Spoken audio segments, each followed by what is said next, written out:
What? You're going to start. Yeah. Do you want to introduce the next speaker?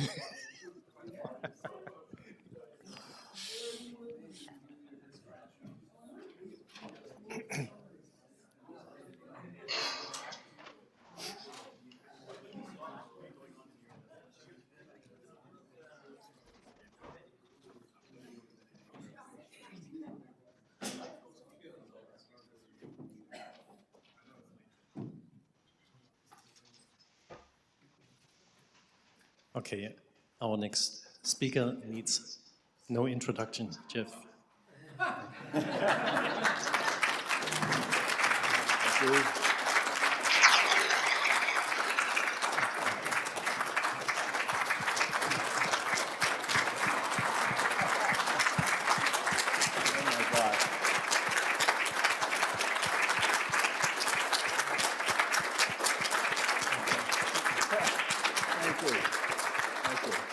Keep us applauding when I start crying. That won't be good. I'm really, I mean, to me, this is kind of surreal. People came from all over, from Israel, Germany, Korea, Europe, all over the United States. It just is so touching to me. I didn't really expect it to be like this. Not loud enough? Okay, I'll talk loud. So what I want to do is actually send a Valentine to my past trainees, but also to my peers and collaborators. So I want to share, I'm not going to talk about any science, but I'm going to talk about 3 lessons that I've learned by hanging around here for actually 50 years. A lot of that time as a faculty.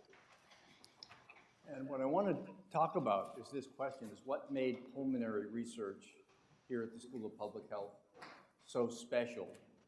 And it was special, but especially for so long. I mean, 90 years, and kind of what accounts for that durability and sustaining it over such a long time. And I think it has to do with values. I think values were mentioned this morning. I want to talk about values that I think made a difference, and they relate to 3 issues: collegiality, criticism, and culture. And that's what I want to talk about. Collegiality. So I want to tell you a story. I was at a meeting. I can't remember what meeting it was, but I was at a meeting standing at a poster, and someone I didn't know came up to me and said to me, "What do you suppose is your greatest scientific discovery?" A good question. And I didn't even have to think about it. I said, "My greatest scientific discovery was Jim Butler." And it's true. And it's true. Jeff talked about Jim Butler. I want to highlight Jim because he was emblematic about what happened here at the school for so many years. Not just him, but he was emblematic. Here at the school, at any one time over the past 50 or 75 years, there were typically 10 or 12 faculty, but then students, postdoctoral fellows, maybe 40, 50, 60 people at any one time. And it was a very heterogeneous group of people. There were physiologists, physicians, biologists, engineers, physicists, mathematicians, all working together.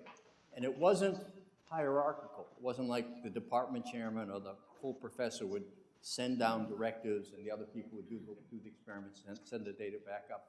It wasn't like that. It wasn't status-based. The ideas came from anywhere and everywhere. It could be from a new technician in the lab or a new student, or from the professor, or from somewhere else.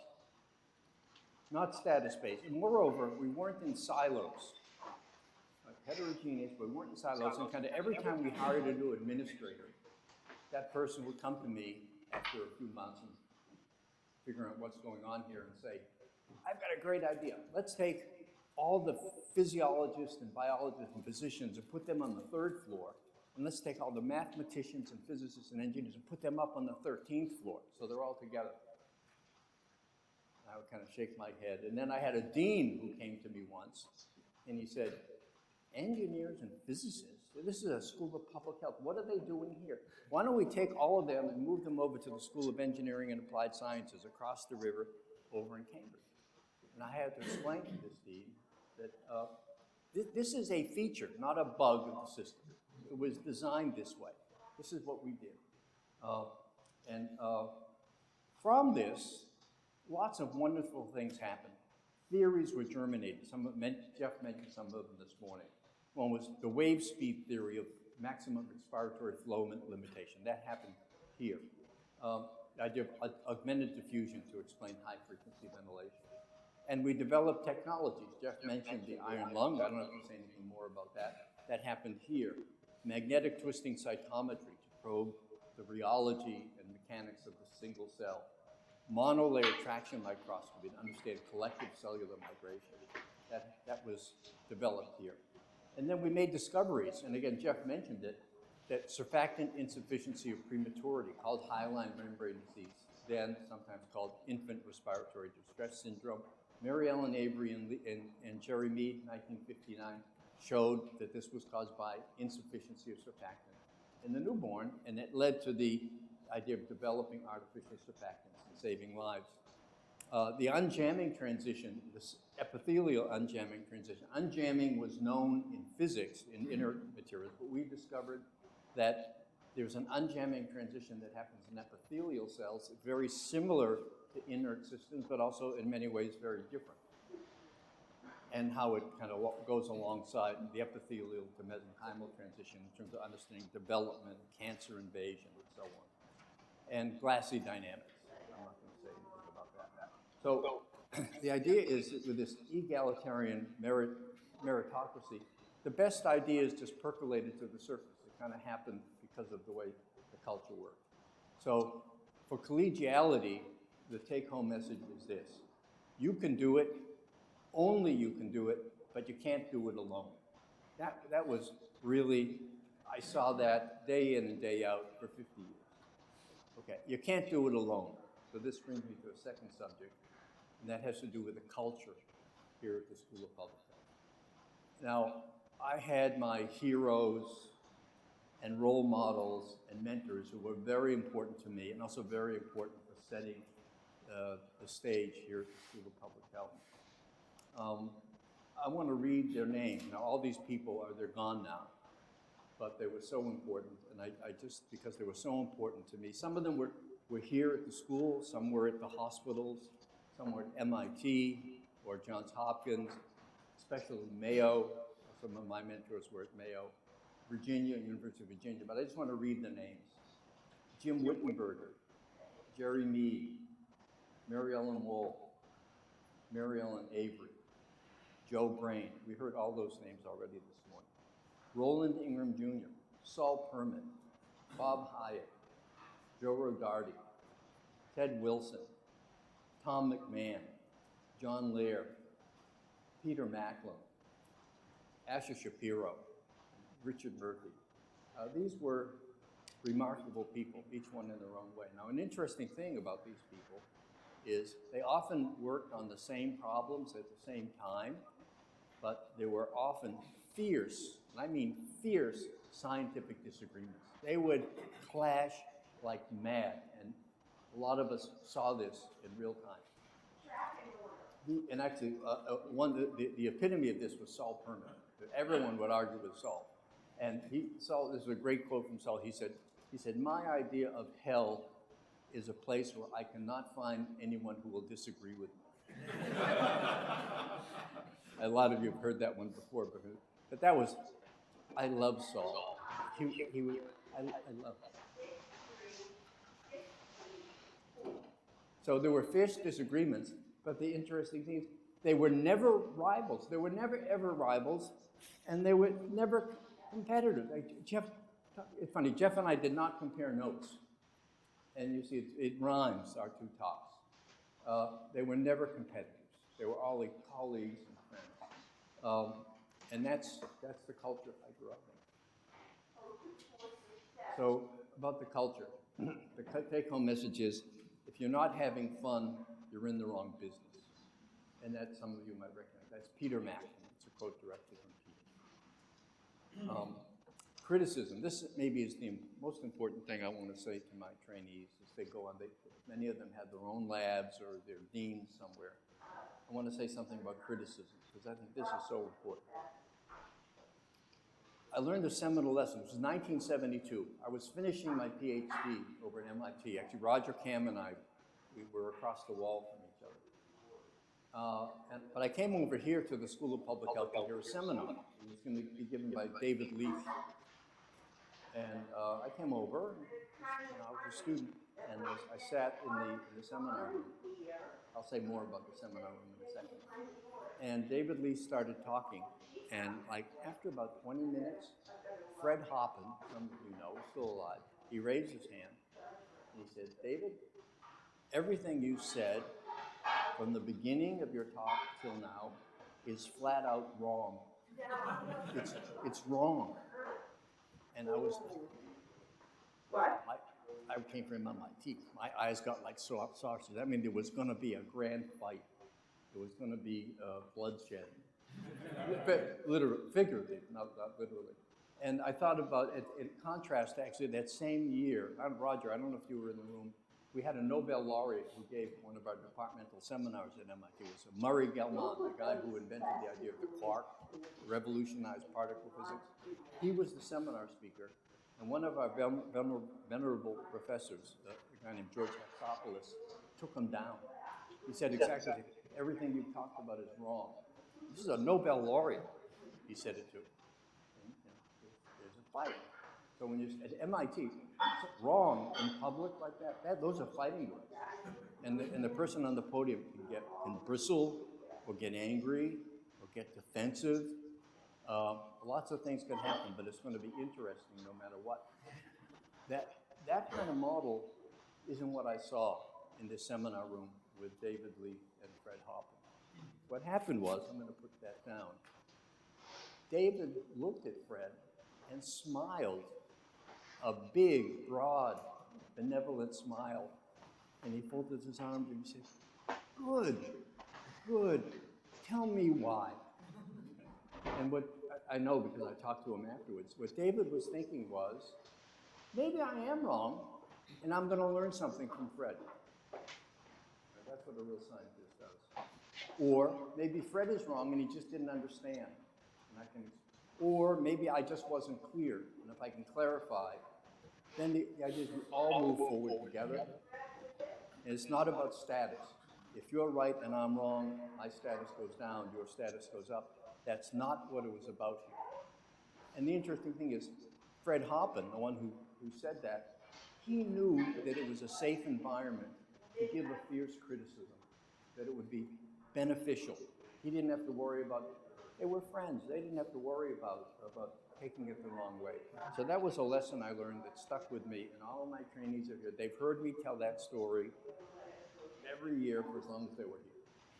So the message was, criticize ideas fiercely, we criticize people never, ever. And then actually, I got to say a word about our work in progress seminars. A lot of you had been in that room. First of all, the room was always packed. Everyone in the program came to all the seminars every time, even if it was not a subject that it was their subject. And there was always great energy. People came from the Brigham, they came from MIT. Everybody came because they knew they were going to learn something. And there was never any polite questions. What do you think the long-range implications of your work? There was none of that stuff. It was always penetrating questions that would reveal the weaknesses and push the science forward. And there was no perfunctory applause at the end. Instead, there was intense, critical engagement. And people who learned about this, some people loved it, some people couldn't tolerate that. But sometimes these seminars, when we got going, sometimes they would go an hour or 2 hours or even 3 hours. And that was not that often, but it definitely happened. So the take-home message about criticism is embrace it, embrace criticism, seek it out. And part of that is you have to develop the courage to be imperfect, to stand in front of a big audience and say, we're not sure about this assay. Or, our hypothesis could be wrong, there's an alternative hypothesis. Welcoming criticism. That's something it's hard. Saying, I don't know. I've had trainees who could not say the words, "I don't know." Anyway, so to summarize, collegiality, you can do it, only you can do it, but you can't do it alone. Criticize ideas fiercely, people never, and if you aren't having fun, you're in the wrong business. So a few words just to my trainees. I'm so proud of my trainees. And I want to say, every river finds its own course, each has its own integrity, and each one runs in its own channel. I saw a lot of that this morning, and I'm going to see more. And I can't even understand some of the things they're doing, but that's great. That's the way it's supposed to be. So my hat's off to you, my applause, and to my contemporaries. Won't stop me from criticizing. Criticism never stops.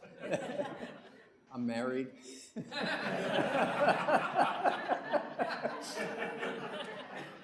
Except it only runs in one direction. You don't. I don't have to tell you what direction it is. So I want to say I'm just amazed that so many of you came from so far away. It's surreal. It's hard for me to believe it. But in my professional life, nothing could possibly be more to me than your presence here today. So I want to thank you. And then just a few other thank yous. Midge Van Eller and Bianca Inonis arranged all the logistics of the meeting. Jinnah organized a lot of the science, and Professor Nadeau sponsored our department chairman. And so finally, thank you to Ellen, my rock. And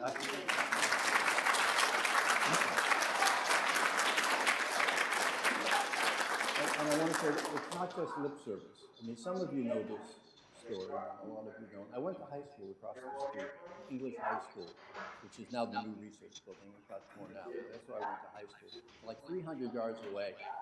But the path from there to here was not a straight line, not at all. I'm just going to tell you one story. I ran my own independent nonprofit for about 15 years, and Ellen was the administrator. And we were having a great run. And then there were some people on the board, and they did a hostile takeover. And I showed up in a meeting where there was a lawyer there who handed me a letter, and I was fired. I was out. All my grants were in that nonprofit. All the equipment we had gotten was in the nonprofit. And I thought, I was probably 30 years old or 35, I don't remember. And I said, my career's over. I mean, how can I ever go back to the NIH? I lost all their money. I lost all their equipment. I said, I'm finished. And Ellen swung into action. She called Mary Ellen Wall, which we mentioned a couple of times. And she put Mary Ellen on the phone with me, and she said, Jeff, you need a lawyer. I said, a lawyer can't do it. It was legal. They outvoted me 2-1. I'm out. She said, you need a lawyer. So she called a man named Charles Freed, who had been the Solicitor General of the United States. Mary Ellen was really connected. And he couldn't do it, but he found someone who could. 2 days later, it was over. It was over. Sometime I'll tell people how it happened. This lawyer was great, and everything was copacetic. Ellen found a new space for us. We moved out, and my career was saved. Wouldn't have happened otherwise. So I'm going to stop there, and thanks everyone for listening.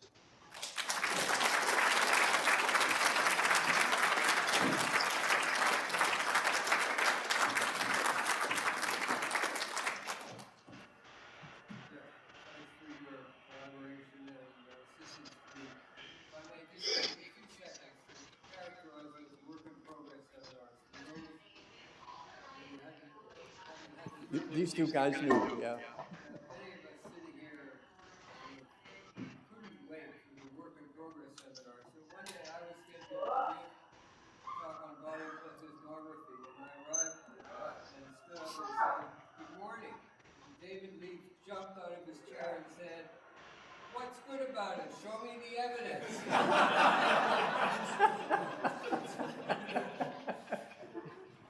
Hey. I remember before my first presentation, I was getting some advice from Mary Ellen, and the advice was after she did my presentation, if about when you present at any national meeting anywhere. Yeah, true, true. You couldn't not learn something if you were presenting, right? Okay, why don't we stop there? Thank you all again.